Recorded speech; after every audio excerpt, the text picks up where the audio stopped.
Alors, la dernière fois, on avait parlé un petit peu du plan de Dieu pour l'Église dans Éphésiens chapitre 1. Aujourd'hui, mon verset d'introduction sera Éphésiens chapitre 4. Et je vais parler, j'aurais pu faire tout un message sur l'appel de Dieu dans une autre optique. Mais là, comme depuis quelques semaines, on développe un petit peu le thème de l'Église, je voulais continuer. Qu'est-ce que c'est l'appel de Dieu lorsqu'on est en Église? Et donc, c'est un petit peu cette optique-là que je vais aborder. Ce qui veut dire que certaines des histoires de l'Ancien Testament que je vais vous raconter auraient pu être développées beaucoup plus en longueur.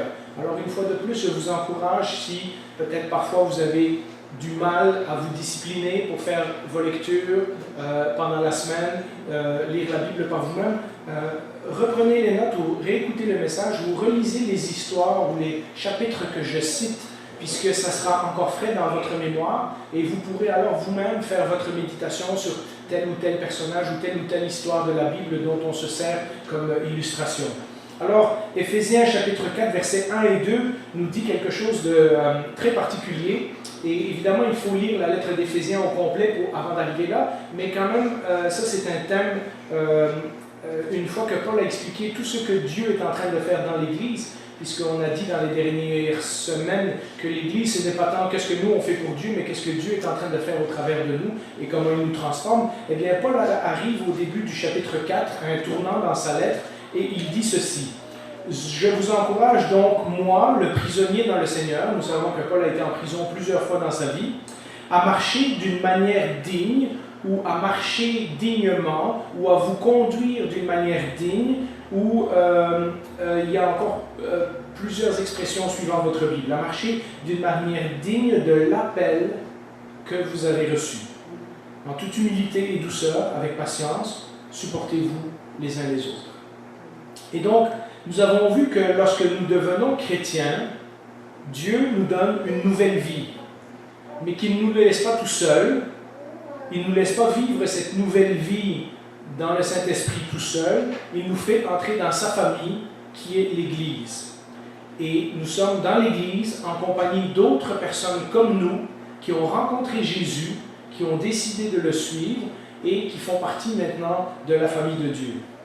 Nous avons vu également que Dieu avait tracé une destination pour notre marche. Plusieurs fois, j'ai dit que, de nouveau dans Éphésiens, je pense que c'est au chapitre 4 également, j'ai oublié de le noter, où est-ce que Paul nous dit que le but de tout ce que Dieu fait au travers de l'Église, c'est d'atteindre la stature parfaite de Jésus, qui veut dire en d'autres mots la maturité spirituelle, devenir semblable à Jésus. Et donc, il y a un objectif pour notre vie.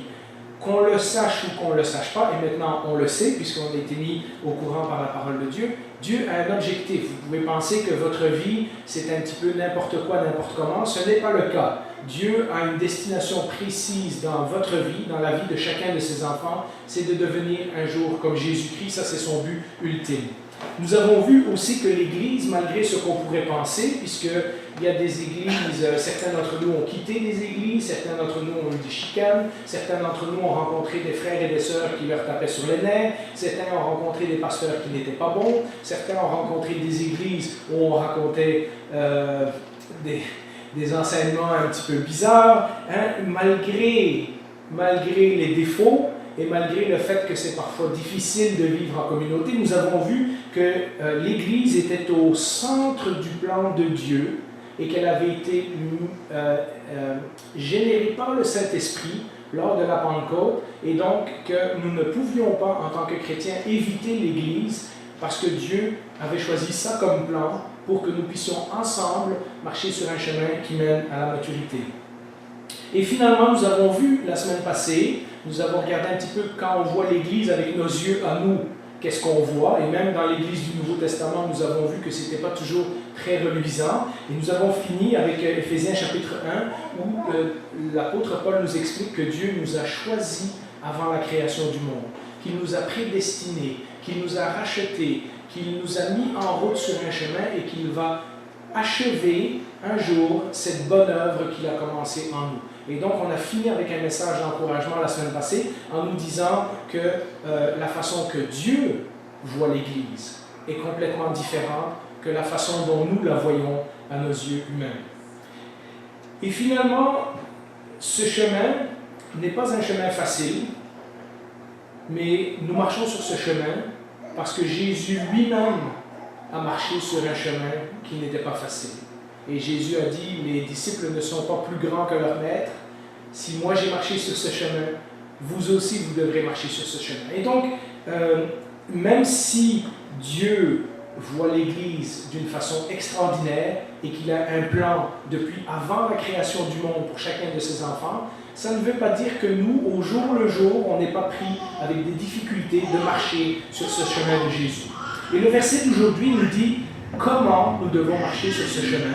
Nous devons marcher dignement ou de manière digne de l'appel que nous avons reçu. Et j'aimerais me concentrer un petit peu sur cette question d'appel. Ma question aujourd'hui, c'est qu'est-ce que ça veut dire quand Dieu nous appelle? Alors, j'ai remarqué qu'on pouvait faire deux genres d'erreurs et je vous donne aussi deux solutions bibliques pour ces erreurs. Et donc, on va mettre l'image suivante. La première erreur, et je l'ai intitulée « J'ai été digne ». Et je vous explique. La première erreur que l'on pourrait croire en lisant ce verset-là, à marcher d'une manière digne de l'appel que vous avez reçu, c'est que nous pourrions croire que nous étions dignes de quelque chose. Et ce qu'il nous faut réaliser ce matin, c'est peut-être un petit peu humiliant, mais nous avons besoin d'entendre cela parce que c'est dans la parole de Dieu, c'est qu'en fait, nous ne sommes pas dignes. Nous n'avons rien fait dans notre vie passée qui méritait que Dieu nous sauve plus qu'un autre. Nous n'avons rien fait de particulier, nous n'avons pas été des assez bonnes personnes pour mériter tout ce que Jésus a fait pour nous. Il n'y a rien que nous n'ayons fait que nous pourrions dire « Ah, mais je suis chrétien parce que Dieu m'a jugé digne. Je suis chrétien, Dieu m'a sauvé parce qu'il savait que j'avais du potentiel et Dieu l'a vu. » Il n'y a rien de ça. La Bible nous dit que malheureusement, certains d'entre nous croient qu'ils sont dignes, mais malheureusement nous sommes tous pécheurs et nous sommes tous séparés de la présence de Dieu. Et c'est Jésus qui, d'une façon, de toutes sortes de circonstances, de toutes sortes de façons, mais au contact de sa parole, vient nous chercher, touche notre cœur et nous dit « Je veux te donner une nouvelle vie et je veux que tu me suives. Est-ce que tu es prêt à me suivre ?» Et c'est là que nous répondons à l'appel de Dieu. Nous n'avons rien mérité et rien fait pour mériter d'être dans la famille de Dieu. C'est dur, mais le passage avec lequel nous avons fini la dernière fois, Éphésiens chapitre 1, versets 4 à 11, précise bien que c'est Dieu qui nous a choisis, que c'est Dieu qui nous a prédestinés, que c'est Dieu qui nous a rachetés, que c'est Dieu qui nous a pardonnés et que c'est Dieu qui continue de construire toutes choses pour nous mener à la maturité en Jésus-Christ.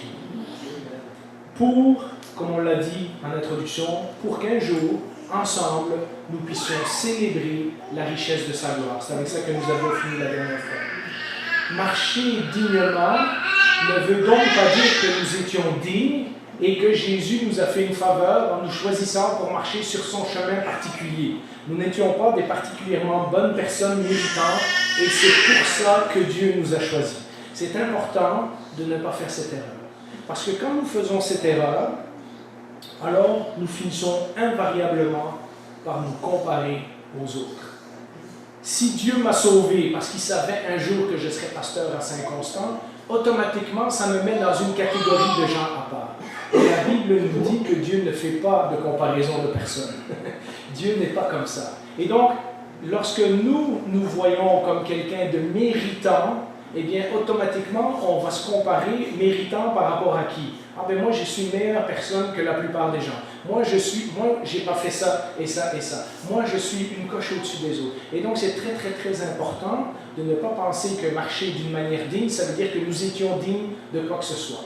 Parce que si on creusait un petit peu dans notre cœur, on verrait bien que chacun de nous a des choses à se reprocher, des choses desquelles ils ne sont pas fiers, et nous ne pourrions pas nous présenter devant Dieu et dire « Ouais, j'ai fait des choses comme ça, mais je suis moins pire que les autres, alors je te remercie de m'avoir choisi. » Vous vous rappelez, il y en a un qui priait comme ça, dans le temple, le pharisien, qui disait « Merci Seigneur de ce que tu as fait de moi quelqu'un qui n'est pas comme les autres hommes. » Et alors il va pour dérouler toute la liste des bonnes œuvres et des bonnes activités qu'il fait et qui prouvent qu'il est un enfant de Dieu parce qu'il fait toutes ces choses-là. Et le Seigneur lui dit, l'autre qui est en train de dire, Seigneur, pardonne-moi, je suis un pauvre pécheur, et est retourné chez lui justifié.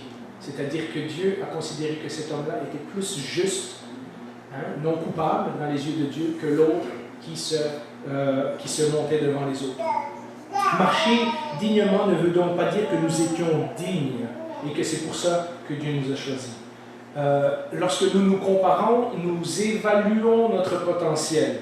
Nous regardons nos vies avec nos yeux au lieu de ceux de Dieu.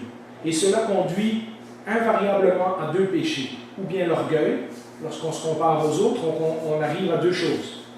On finit par être orgueilleux en se prétendant supérieur aux autres, ou alors, lorsqu'on voit comme on est vraiment, on finit par être découragé. Parce qu'on se dit, ben moi je ne suis pas comme lui, je ne suis pas comme lui, je ne suis pas comme lui. J'aimerais donc ça être un chrétien comme ça, puis lire ma Bible comme ça, puis prier comme ça. Et donc, on est ou victime de l'orgueil, ou victime du découragement, qui ne sont tous les deux pas des chemins où Jésus veut que l'on marche. Nous avons, que nous soyons orgueilleux ou que nous soyons découragés, nous avons les yeux fixés sur nous, alors que la Bible nous dit qu'il faut garder les yeux fixés sur Jésus. Alors, le remède à cette tendance de croire que nous étions peut-être dignes, et c'est pour ça que Dieu, nous étions méritants de quelque chose, et c'est pour ça que Dieu nous aurait sauvés. Il a vu notre potentiel et il a décidé que ouais, ça serait bien que lui je le sauve, je le vois bien comme pasteur, ou je le vois bien comme diacre, ou comme musicien dans une église. Le remède pour pas que ça nous monte à la tête, c'est de réfléchir à l'appel de Dieu. Et ça, c'est mon prochain point. On peut mettre l'image au tableau. Chacun de nous marche sur ce chemin, nous dit Paul, parce que nous avons reçu un appel. Marchez dignement de l'appel que vous avez reçu. Donc l'apôtre Paul commence son chapitre 4 en nous disant que la raison que nous marchons sur ce chemin de Jésus, c'est parce que nous avons reçu un appel. Et qu'est-ce que ça veut dire alors, un appel? Eh bien, si on devait résumer l'histoire de la Bible ou l'histoire de la foi chrétienne en un mot, je dirais que l'histoire de la Bible, c'est l'histoire d'un Dieu qui appelle. Et je vous explique. On peut mettre l'image suivante, dans Genèse chapitre 12, nous lisons l'histoire d'Abraham, le père de ceux qui croient en Jésus par la foi, nous dit Hébreux 11. L'Éternel dit à Abraham, quitte ton pays, ta patrie et ta famille, et va dans le pays que je te montrerai. Dieu appelle Abraham à sortir d'où il était et s'en aller dans un autre endroit. Et Abraham va suivre le chemin que Dieu va répondre à l'appel de Dieu. Image suivante, Moïse, après s'être enfui d'Égypte, est bien content pendant 40 ans de garder des troupeaux dans le désert et de s'occuper de sa femme et de sa petite famille. Et Dieu l'appelle dans un buisson ardent et il l'appelle à conduire son peuple hors d'Égypte. Nous lisons dans Exode 3-4, l'Éternel vit qu'il faisait un détour pour regarder. Dieu l'appela du milieu du buisson en disant « Moïse, Moïse », il répondit « Me voici ». Dieu appelle également le prophète Samuel. Image suivante. Lorsqu'il est tout petit, Samuel dort dans le temple, à côté de l'arche de l'Alliance, et il va devenir un des plus grands juges et un des plus grands prophètes de l'ancien temps en Israël, à une époque où on n'entendait pas beaucoup la voix de Dieu. 1 Samuel 3 nous dit « Le jeune Samuel était au service de l'Éternel devant Élie, un autre Élie que celui dont on a parlé. La parole de l'Éternel était rare à cette époque. Les visions n'étaient pas fréquentes. Alors l'Éternel appela Samuel. » Et c'est vraiment important parce qu'à une période où on n'entend pas beaucoup la parole de Dieu, Samuel a été disponible et il a reçu souvent la parole de Dieu. D'ailleurs, dans la Bible, c'est probablement lui qui a écrit les livres de 1 et 2 Samuel et 1 et 2, au moins un roi. Donc, il a écrit une bonne quantité des récits et des histoires que nous avons dans l'Ancien Testament. Jésus a appelé ses disciples. Image suivante. Dans Matthieu 4, nous lisons ceci. Tout de suite après avoir vu Pierre et André, il alla plus loin et vit deux autres frères. Jacques, fils de Zébédée, et son frère Jean. Donc c'est l'apôtre Jacques et l'apôtre Jean. qui étaient dans une barque avec leur père Zébédée et qui réparaient leur filet. Il les appela et aussitôt ils laissèrent la barque et leur père et le suivirent. La solution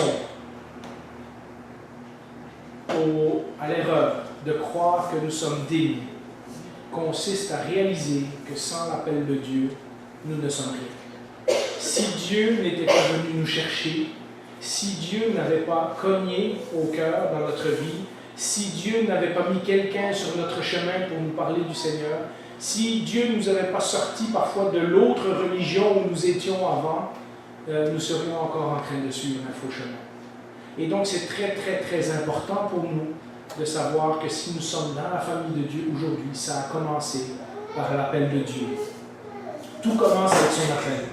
Nous ne sommes pas dans la Bible face à un livre d'explications qui nous explique des grandes doctrines sur Dieu et qu'est-ce qu'il faut croire pour être un bon chrétien.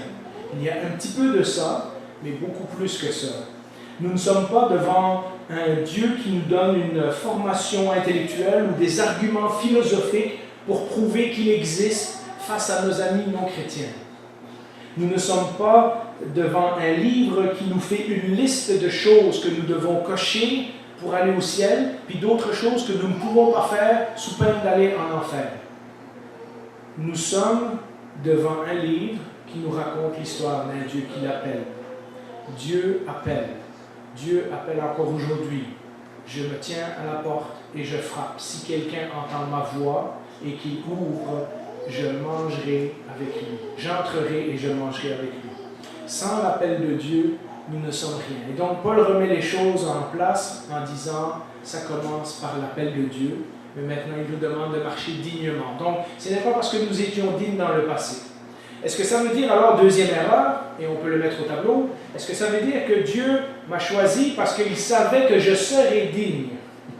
La seconde chose qu'on doit comprendre, c'est que rien de ce qu'on fera dans le futur ne nous rend méritants du salut que Jésus nous a donné.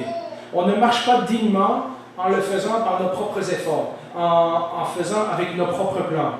Nous avons souvent tendance à dévier dans ce domaine en pensant que, au lieu de penser qu'on était digne et Dieu nous a sauvés, on essaye un petit peu de repayer Dieu en disant, après tout ce que Dieu m'a fait, il faut que je fasse ça et ça et ça et ça et ça pour lui, sinon je ne serai pas digne.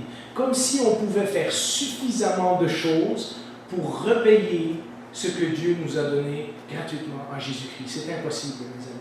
C'est impossible. Quand bien même on vivrait parfait jusqu'à la fin de notre vie, on ne pourrait jamais suffisamment faire de choses pour dire au Seigneur, c'est vrai que tu m'as sauvé, mais regarde comment je t'ai servi. Regarde comment j'ai été un bon chrétien depuis ce temps-là.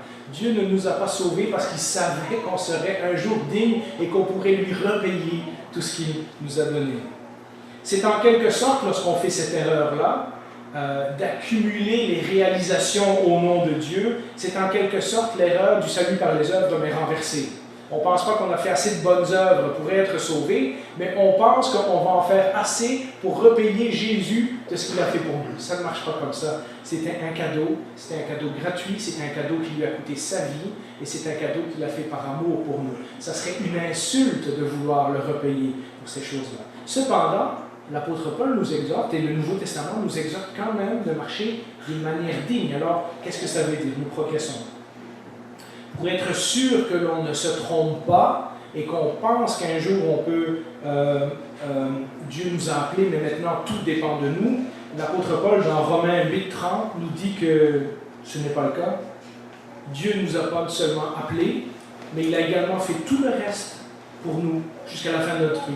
Écoutez ceci, ceux qu'il a prédestinés, donc il avait un plan avant la fondation du monde, il les a appelés. Ceux qu'il a appelés, il les a déclarés justes. Et ceux qu'il a déclarés justes, il leur a aussi accordé la gloire. Mes amis, le jour où vous mettez votre confiance en Jésus-Christ, vous n'avez plus rien à faire pour gagner le ciel.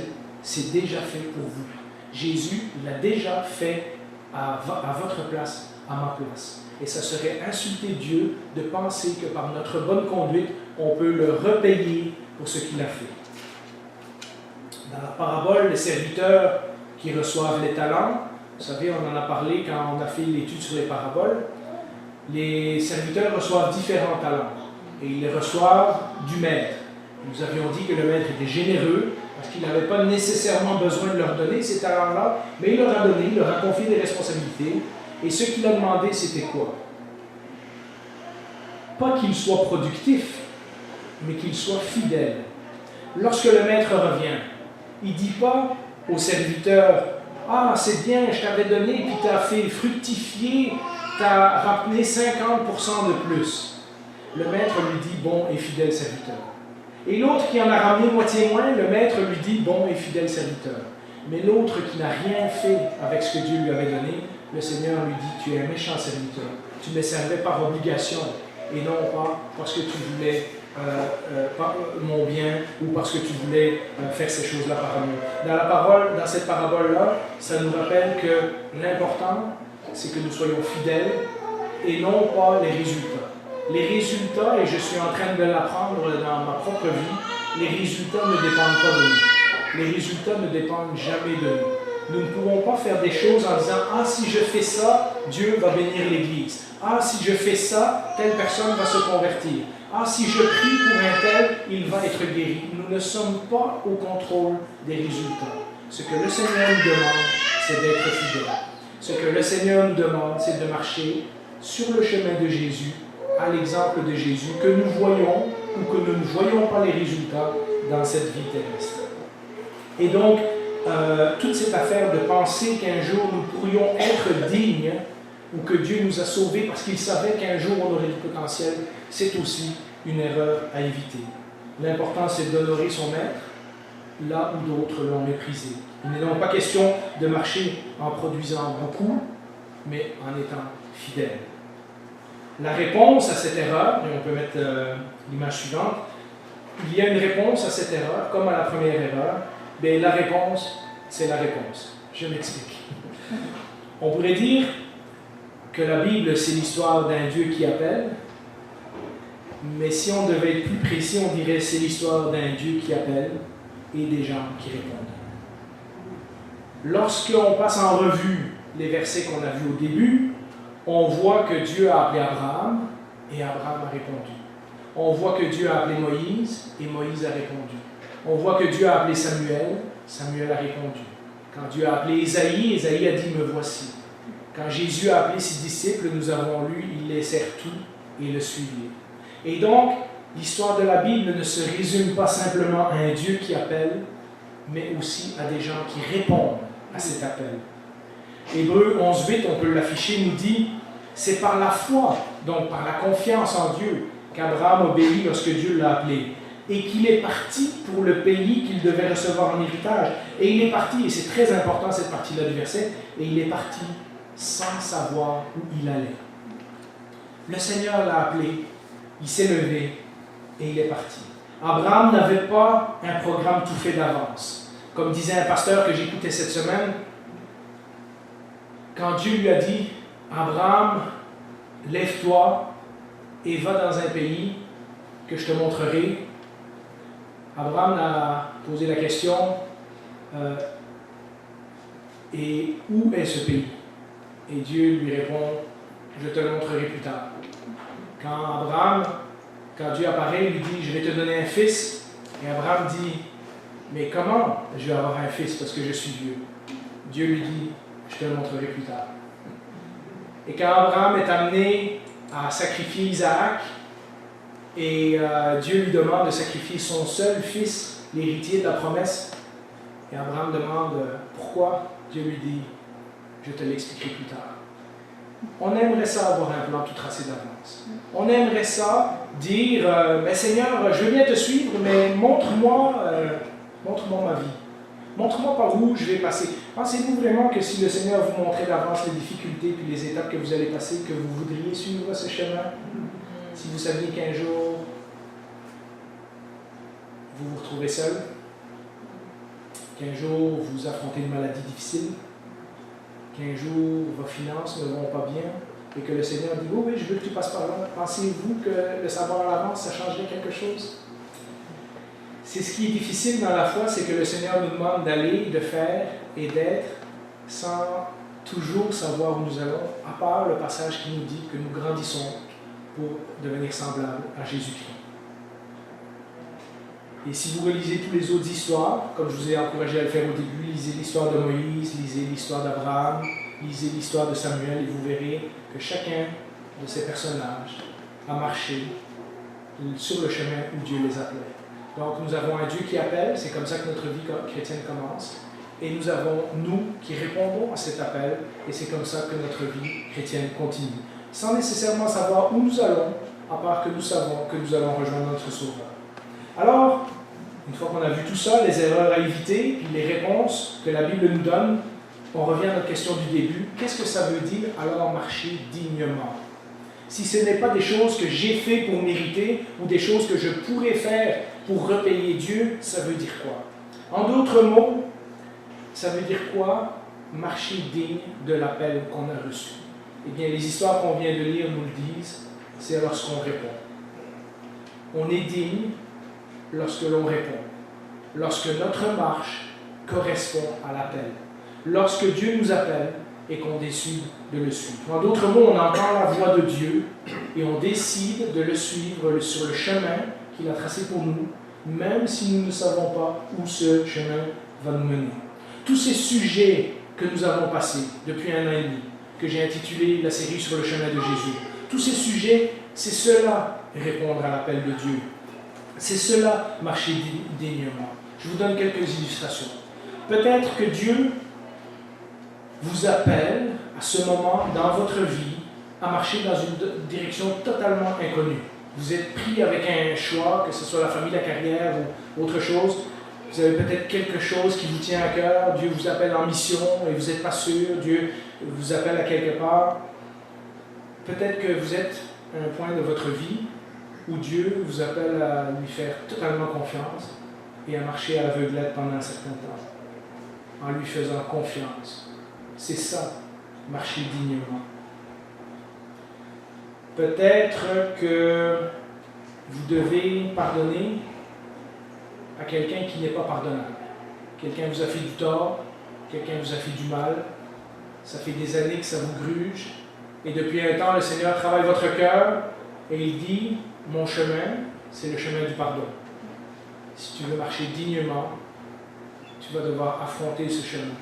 Tu vas devoir pardonner, même si tu n'es pas au contrôle des résultats. Même si en apparence, tu n'as rien à y gagner. Tu dois marcher sur ce chemin pour m'être fidèle. Tu dois marcher sur ce chemin dignement. Peut-être que Dieu vous demande de laisser aller d'un gros montant d'argent. Peut-être que vous aviez des plans pour votre retraite, pour votre pension, et que Dieu vous travaille au travers de sa parole, au travers des commentaires de frères et sœurs, au travers de prédications que vous avez entendues. Peut-être vous êtes à décider qu'est-ce que vous allez faire avec cet argent. Et Dieu vous dit, laisse aller cet argent, parce que ça va être un obstacle à ta croissance. Marcher dignement, c'est répondre à l'appel de Dieu. Et dire, Seigneur, je vais laisser aller cet argent, même si ça semble fou. Même si ça semble qu'aux yeux humains, ce n'est pas la bonne chose à faire. Si toi tu me le demandes, je vais suivre ton chemin.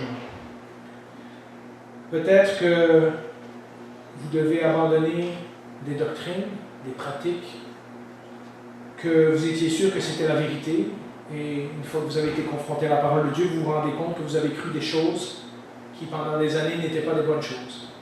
Et le Seigneur vous demande de réexaminer votre cœur et dire, tu sais, le chemin de Jésus il passe aussi par la vérité. Et lorsque je te révèle la vérité, tu as le choix de me désobéir ou de répondre à mon appel. C'est ça aussi, marcher dignement. Peut-être que Dieu vous appelle à vous humilier devant quelqu'un qui ne le mérite pas. Un patron, un responsable quelconque. Vous aimeriez tellement défendre vos droits et dire que vous avez raison et que cette personne a tort, mais peut-être vous êtes à un moment de votre vie où le Seigneur travaille votre cœur et vous dit, tu sais, pour marcher sur mon chemin dignement, tu vas devoir t'humilier comme moi je l'ai fait. Même si tu ne vois pas les résultats, tu vas devoir marcher fidèlement sur mon chemin, simplement parce que je te le demande. Peut-être que Dieu, et ça je sais que c'est le cas de plusieurs d'entre vous, peut-être que Dieu pendant un temps vous demande de marcher seul. Vous avez perdu votre conjoint, votre conjointe. Vous pensiez que vous les auriez toute votre vie. Vous êtes seul. Vous aimeriez peut-être rencontrer quelqu'un d'autre. Vous aimeriez peut-être ça vous remarier. Peut-être que vous n'avez jamais été marié, vous cherchez quelqu'un. Peut-être que le chemin que Dieu vous indique pendant un certain temps, c'est le chemin de marcher tout seul. Peut-être que marcher dignement de l'appel de Dieu, c'est en ce moment lui dire, Seigneur, j'aimerais ça être avec quelqu'un, mais j'aime bien mieux être avec toi que d'avoir quelqu'un. Et de simplement faire confiance et de marcher sur le chemin. C'est aussi ça, marcher dignement. Et je pourrais multiplier les exemples, et vous connaissez les exemples dans votre propre vie. Vous savez les sujets que le Seigneur est en train de toucher. Vous savez les endroits où vous avez des faiblesses. Vous savez le chemin que Dieu vous dit, non, va pas par là. Va pas par là, fais-moi confiance, c'est pas par là que tu dois aller. Moi, je t'appelle sur ce chemin-là. C'est peut-être un chemin difficile, c'est un chemin qui fait peur, c'est un chemin qui va exiger, mais regarde, j'ai déjà tout fait pour toi. Puis tu peux être assuré qu'en bout de ligne, je vais te transformer pour être semblable à l'image de mon Fils. En bout de ligne, mon plan va s'accomplir dans ta vie. Mais là, nous avons le choix de marcher dignement. L'apôtre Paul nous exhorte de marcher dignement de l'appel que nous avons reçu. Et l'appel de Dieu vient au moins 2 fois dans notre vie. Une fois lorsqu'on ne connaît pas le Seigneur et qu'il nous appelle à le suivre. Et si certains d'entre vous n'ont pas encore fait cette étape-là, je vous encourage vivement à le faire aujourd'hui. Le Seigneur dit aujourd'hui, si vous entendez ma voix, n'endurcissez pas vos cœurs. Mais il vient à d'autres moments dans notre vie, notamment dans les moments de difficulté. Là où le Seigneur nous enseigne une leçon sur l'humilité, le pardon, la réconciliation, la paix, l'argent, la famille, et où le Saint-Esprit travaille dans notre cœur et il nous appelle à une décision que nous ne voulons pas suivre, que nous résistons. Mais si nous voulons marcher dignement, nous devons le faire dans la foi, dans la confiance et être fidèles à Dieu et dire, Seigneur, malgré que ça me fait peur, c'est ce chemin-là que je vais suivre parce que c'est le chemin que tu as tracé pour moi et je te fais confiance. Vous voyez, nous ne le faisons pas pour gagner son amour, nous avons déjà tout reçu, nous dit Romains 8. Nous ne le faisons pas pour obtenir son approbation, même chose, Romains 8, nous avons déjà tout. Nous ne le faisons même pas pour avoir des résultats, puisque la Bible nous montre clairement que les résultats dépendent du Seigneur. Nous le faisons pour être fidèles. Et c'est lorsque nous sommes fidèles que nous marchons dignement sur le chemin que Jésus a tracé pour nous. Il a même prévu de s'occuper de nous entre-temps. Entre le moment où nous avons donné notre vie à Jésus et le moment où nous verrons Jésus face à face, 1 Pierre chapitre 5 verset 10, on peut l'afficher, nous dit « Le Dieu de toute grâce qui vous a appelé, de nouveau ce mot, qui vous a appelé en Jésus-Christ à sa gloire éternelle, voilà à quoi nous sommes appelés, voilà le chemin où nous allons, voilà la destination, voilà ce qui nous attend ultimement. Après que vous avez souffert pour un peu de temps, donc le Seigneur admet qu'il y aura des difficultés dans la vie, il vous rétablira lui-même, vous affermira, vous fortifiera, vous rendra inébranlable. Et je pourrais citer un tas d'autres versets dans la Bible qui nous disent que le Seigneur va venir à notre secours au moment où on en a besoin, que le Seigneur ne prépare pas une épreuve qui est au-dessus de nos forces. Et verset après verset après verset, le Seigneur nous dit, c'est difficile, mais je m'occupe de toi. Marche fidèlement sur le chemin. Marche dignement de l'appel que je t'ai donné. N'oubliez pas que c'est l'appel du Dieu de l'univers. Pensons-nous que nous sommes plus intelligents que lui pour refuser de suivre cet appel? Pensons-nous que nous sommes plus intelligents pour trouver un autre chemin? Un raccourci? Un détour qui va nous faire éviter ces difficultés? Vous savez de quoi je parle. Conclusion, nous sommes sur le chemin de la transformation. Le Seigneur est en train de nous transformer dans cette vie terrestre pour qu'un jour, lorsque nous nous présentons devant lui, nous sommes semblables à Jésus-Christ. Et ce chemin implique que nous le suivions là où il nous guide, que nous marchions dignement de l'appel que nous avons reçu. Et cela, pour rassembler tout ça dans l'Église, nous le faisons en compagnie d'autres personnes qui ont également répondu à cet appel. Et je trouvais qu'il y avait un magnifique verset pour illustrer qui nous sommes en tant qu'Église lorsque nous suivons la voie de notre Maître. Et c'est le verset du bon berger dans Jean 10, versets 2 à 4, et on peut le mettre au tableau. Celui qui entre par la porte est le véritable berger des brebis. Le gardien lui ouvre et les brebis écoutent sa voix et il appelle les brebis par leur nom, les brebis qui lui appartiennent. Il les conduit dehors.